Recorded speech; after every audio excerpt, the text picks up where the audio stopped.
Good morning बच्चों। Good morning teacher. नई कक्षा में आ गए हो, खुश दिख रहे हो। तो चलो पहले देख लेते हैं आपने अब तक क्या क्या सीखा है। आप बताएं, इसको करके दिखाएं। क्या हुआ? करो। मुझे नहीं आता मैडम। ये नहीं आता?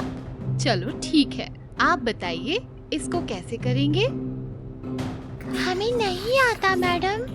कोई बात नहीं। अच्छा ये बताओ। हमें सिर्फ गुना भाग आता है। ये हैं पूजा, कक्षा 7 की गणित शिक्षिका।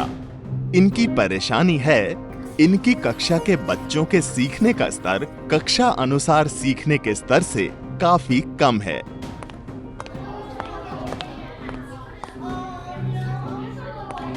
बोलो पूजा।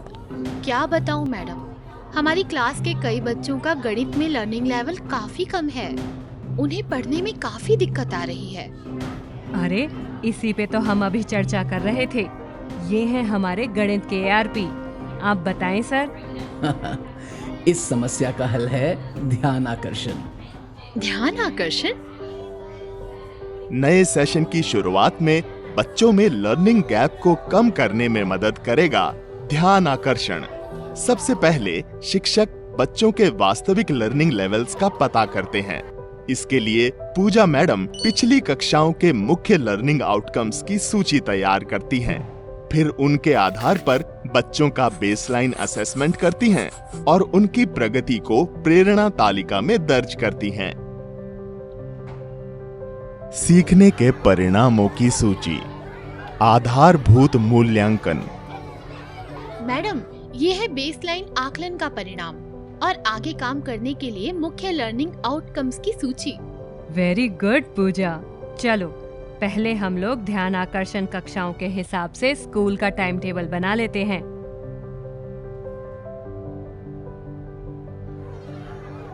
हाँ तो बच्चों, आज हम एक मजेदार गतिविधि करते हैं। ये क्या है? ये तो एक बक्सा है। इसे कहते हैं प्रश्न पेटी और ये हैं ढेर सारे प्रश्न। सीखने सिखाने की चीजों का उपयोग। पूजा मैडम पहले से ही इस गतिविधि के लिए TLM बना चुकी थी।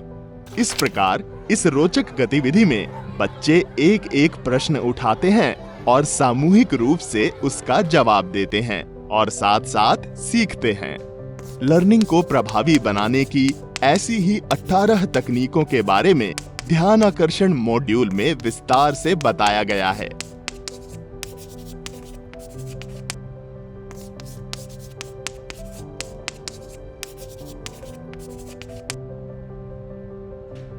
शिक्षकों ने ध्यान आकर्षण कक्षाओं में सभी बच्चों पर ध्यान देने के लिए बैठक व्यवस्था पर विशेष जोर दिया है।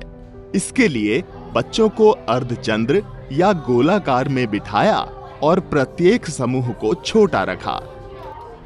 कक्षा प्रबंधन, बैठक व्यवस्था। कुछ महीनों बाद अब पूजा मैडम की क्लास में ध्यान आकर्षण कक्षाओं के लिए चिन्हित सभी लर्निंग आउटकम्स पर काम लगभग पूरा हो चुका है।